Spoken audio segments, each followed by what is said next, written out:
whispers of pain. Welcome back. Tonight I will tell you a story about a woman the world tried to forget, and how she refused to disappear. Her name was Eleanor Brooks. For 42 years, Eleanor worked as a seamstress in a small garment factory on the outskirts of Memphis. Her hands, once quick and precise, had sewn uniforms, dresses, and wedding gowns for strangers she would never meet. The factory had no air conditioning. Summers were suffocating, winters were cruel, and the pay never quite caught up with the promises. But they made her one promise she believed. "Stay with us until retirement," they said. "We'll take care of you. Your pension will be safe." And Eleanor trusted them. When the factory finally closed, the machines were wheeled out, the fluorescent lights went dark, and the workers went their separate ways, holding thin envelopes and thinner hopes. Eleanor was 68, alone in a small, time-worn house in South Memphis. Her husband had died years before. Her son, well, he hadn't called in a very long time. Still, she felt a strange kind of peace. She had done what they asked. She had given them her years, her eyes, her back, her hands.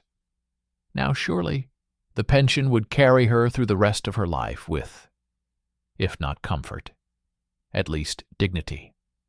On a humid Monday morning, Eleanor sat at her small kitchen table.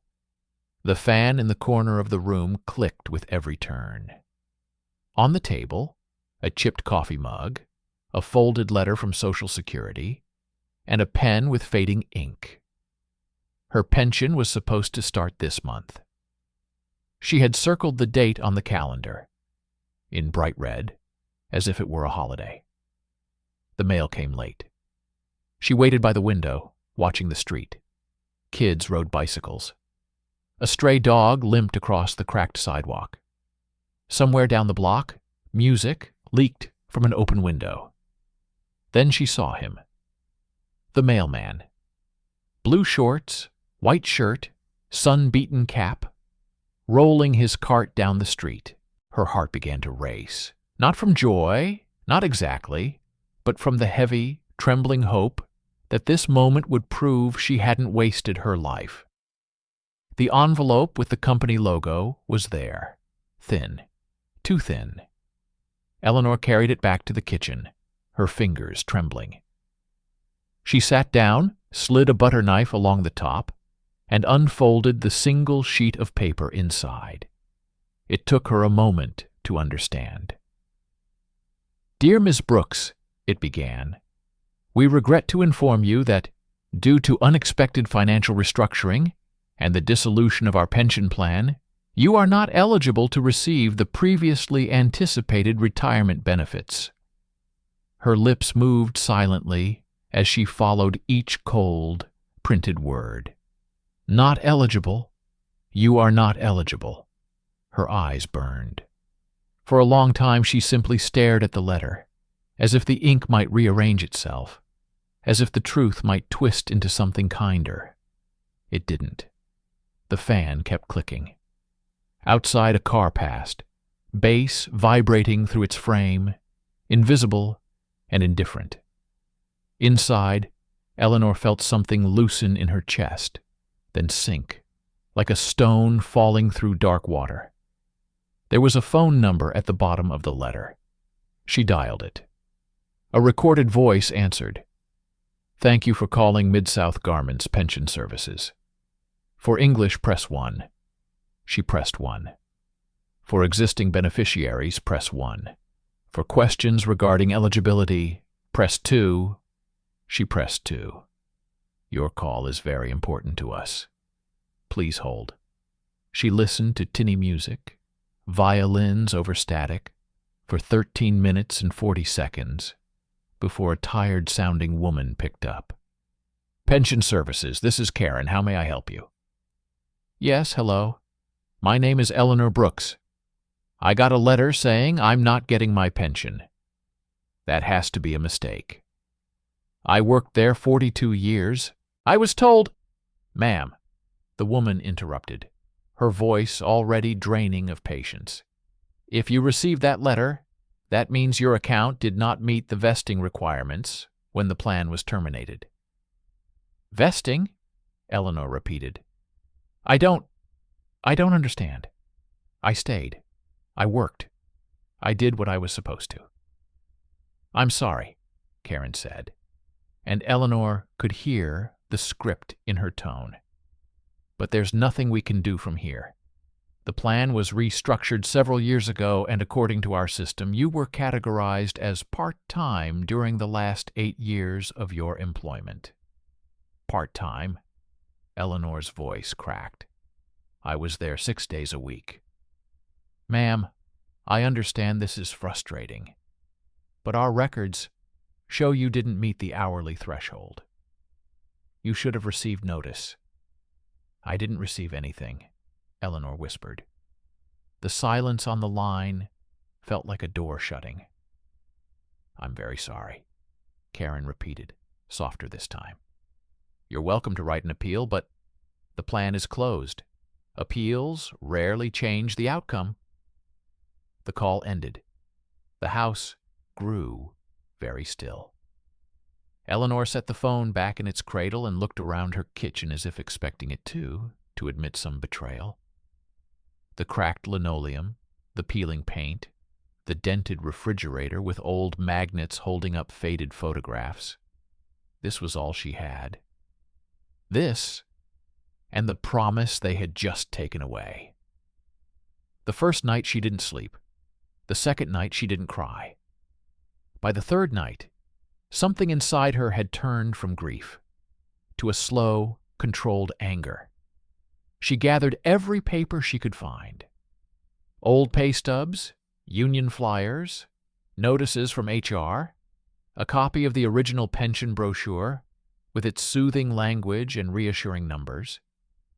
She spread them across her small kitchen table until there was no space left.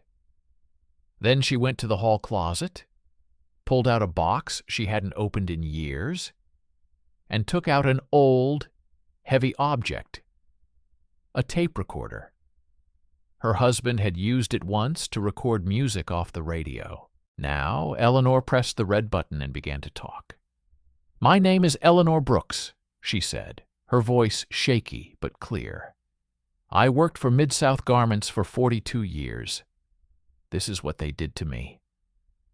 Every day, she added a little more.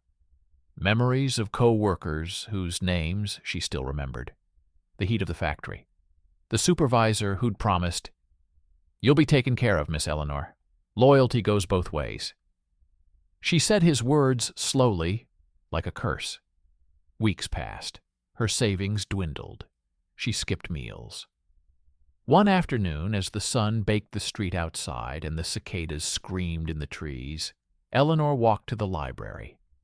The building was old, the air inside cool and sharp with the smell of paper and dust.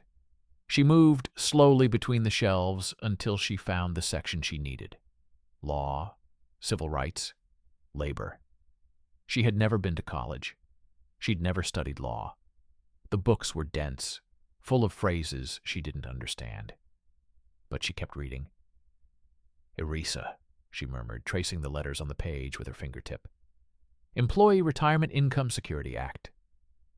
It sounded cold, distant. But inside those pages were rules, limits, protections, and something else. Something she hadn't expected. Stories.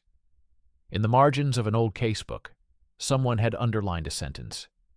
"An employee shall not be deprived of earned benefits through the arbitrary reclassification of work hours." Her hand tightened around the book. Arbitrary reclassification. Part-time. The word from the phone call echoed in her head. That night, back at her kitchen table, she pulled out a yellow legal pad and began to write. Not a letter of complaint, not a plea, a record. Dates, hours, names, the exact day the company had changed their timesheets from handwritten cards to digital entries. The month the HR department had been reorganized. The week they stopped posting the pension reports on the break room wall. Eleanor lined it all up, like stitches, one after another. A pattern began to form. She went back to the library. Again and again. She talked to a young librarian named Marcus, who watched her shuffle in every other day, her arms full of folders. "What are you working on, Miss Brooks?" he finally asked, curiosity softening his voice. "I'm working on not disappearing," she said quietly. "Can you show me how to use that computer thing, the internet?" He smiled, pulled out a chair. "Yes, ma'am, I can." The screen glowed pale blue. Her reflection stared back at her faintly. Dark eyes, soft gray hair pulled back in a bun, wrinkles carved deep by years of squinting at thread and fabric. She looked small, but her gaze did not waver. With Marcus helping her type, she found articles about class action lawsuits, about companies that had tried to erase their workers with the stroke of a pen. Some lost. Some won. But in every story, there was one constant. Someone refused to stay quiet. That night, Eleanor called the number on a legal aid poster she'd seen near the library's front door. "Memphis Legal Support. How can we help you?" a voice said. She took a breath.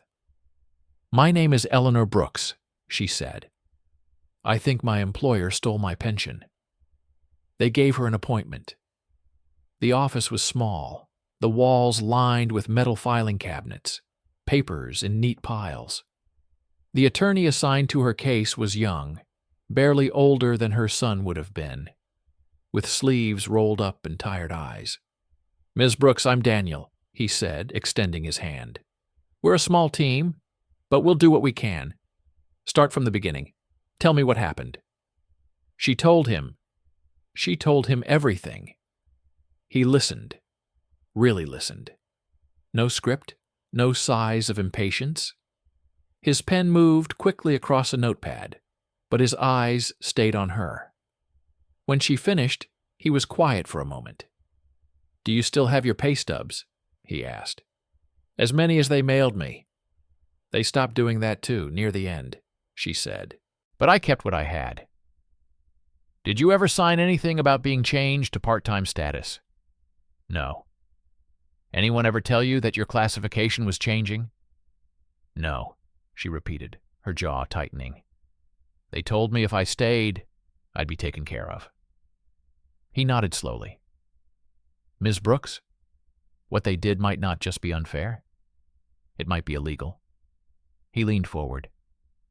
"If you want to fight this, it won't be easy. It will take time. They'll try to drag it out, make you give up. They'll offer you small settlements with big strings attached." He looked her straight in the eye. "Are you prepared for that?" Eleanor thought of the letter. The hours on hold. The voice on the phone telling her appeals rarely changed the outcome. The empty refrigerator. The nights staring at the ceiling, listening to her own heartbeat and wondering how long it would last without heat, without medicine, without food. "I'm old," she said. "I'm tired. But I am not done." His lips curled into a faint, fierce smile. "Then neither am I." The company responded with silence first, then with a thick envelope full of legal words meant to intimidate. Daniel translated. "They're arguing that because you signed an updated employee handbook 8 years ago, you acknowledge the possibility of reclassification." "That little booklet with the tiny print?" Eleanor frowned. "Nobody explained that to us. We were told to sign it and get back to work." He nodded. "I know." Meetings followed. Depositions. The first time Eleanor sat in a room with the company's lawyer, a tall man in an expensive suit and an expression like polished stone, her hands wouldn't stop shaking. "You understand, Ms. Brooks," he said smoothly, "that the company was under tremendous financial strain. Hard decisions had to be made. No one wanted this outcome. "You wanted it enough to lie," she said, surprising even herself with the steadiness of her voice. He blinked. "Excuse me?" "You changed our hours on paper, told us to clock out and keep working. Called that part-time so you wouldn't have to pay us what you promised." Her knuckles whitened as she gripped the arms of her chair. "You stole our time. My time. And now you're pretending it just happened." The recorder on the table between them captured every word. Daniel placed a hand gently on Eleanor's forearm, not stopping her, just grounding her. Weeks bled into months. Every delay felt deliberate. Every request for more documentation, every rescheduled hearing, every new face in a new suit trying to wear her down. Her savings ran out. Marcus at the library started leaving small bags of groceries in a plastic sack behind the reference desk, pretending not to notice when she picked them up. "Somebody left these," he'd say lightly. "Shame to waste good food." Eleanor would nod, eyes shining. "Shame," she'd echo. The neighborhood whispered. Some said she was foolish. "Eleanor's going to die in debt, chasing paper," one woman muttered at the corner store. Others started bringing her their own letters, notices of reduced benefits, confusing forms. She began to see a pattern, not just on her table but across her community. They weren't just trying to erase her. They were erasing a generation. The day of the court hearing arrived on a rainy morning in November. The sky over Memphis was the color of dirty wool. Eleanor dressed slowly, buttoning her best blouse, smoothing the wrinkles from a skirt she'd worn to funerals and church services. Outside, the streets shone black with rain. At the courthouse, the air felt colder than it should have. The walls were high, the ceilings higher. Everything designed to make people like her feel small. She sat at the plaintiff's table beside Daniel. Across the aisle, 3 attorneys for the company shuffled notes and checked their phones. The judge entered. "All rise." Eleanor did. When it was her turn to speak, she walked to the witness stand. The wood felt worn beneath her fingertips. She raised her right hand, voice barely above a whisper, as she swore to tell the truth. "Ms. Brooks," Daniel began, "how long did you work for Mid-South Garments?" 42 years. He guided her gently through her story. But this time, in this room, it felt different. As she spoke, something in the air shifted. The courtroom, with its stained carpet and fluorescent lights, became a place where her invisible life was finally being seen. She talked about the hours, the heat, the promises. She talked about the letter. She talked about calling the number and being told she was part-time. "So why didn't you just walk away, Ms. Brooks?" Daniel asked quietly. "Why not accept their decision?" Her gaze drifted toward the company's lawyers, then to the empty benches at the back of the courtroom. In her mind, those benches were filled by tired women with aching backs, by men with calloused hands, by every person who had ever been told their work didn't count. "Because if I accept it," she said, "they'll do it again. To someone else. To all of us. They're counting on us." Every page of the company's own handbook, highlighted and dated. And she had that tape recorder, her voice, months ago, describing the day they'd told the workers to clock out and keep sewing just to finish this batch. Daniel played the recording. Her voice filled the room, overlapping with the click of the old machine. "My name is Eleanor Brooks," the tape began. "I worked for Mid-South Garments for 42 years. This is what they did to me." When the recording ended, The room was very, very quiet. The judge took the case under advisement. Days stretched out like years. Eleanor went back to her house, to her small kitchen, to the clicking fan. The calendar on the wall had too many empty squares. She felt time slipping through her fingers like water. Some mornings she wondered if she would live long enough to hear the verdict. Then, one afternoon, the phone rang. "Ms. Brooks?" It was Daniel. His voice sounded different, controlled. But there was a tremor in it. "Yes?" "We got the ruling," he said. "The judge found that the company's reclassification of your hours was a violation of federal pension law. He's ordered them to restore your full benefits, with back pay." Eleanor looked at the wall, at the calendar, at the faded photograph of her younger self standing in front of the factory, smiling, unaware of the future. "And that's all?" she asked softly. "No," Daniel said. "It's not all. The judge also recommended that this case be referred for further investigation. He mentioned a pattern." His breath caught. "Ms. Brooks, this might open the door for others to challenge what was done to them. Your case, it won't just help you. It could help a lot of people." For a moment she couldn't speak. Then, "So, I won?" There was a pause, as if he were choosing the right word. "You were heard," he said. "And yes, legally, you won." She hung up the phone and sat very still. The house didn't change.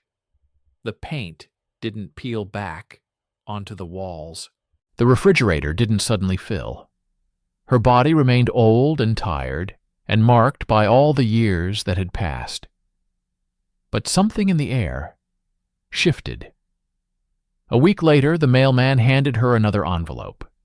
This one was thick, heavy. Inside was the official notice of judgment, a certified check, a schedule of monthly pension payments, restored. She stood on her porch, the paper trembling in her hands, and watched the street.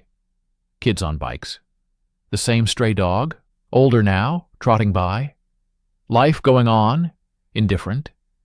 But somewhere in a corporate office, someone was angry. Somewhere in a break room, someone was hopeful. News of her case spread quietly at first.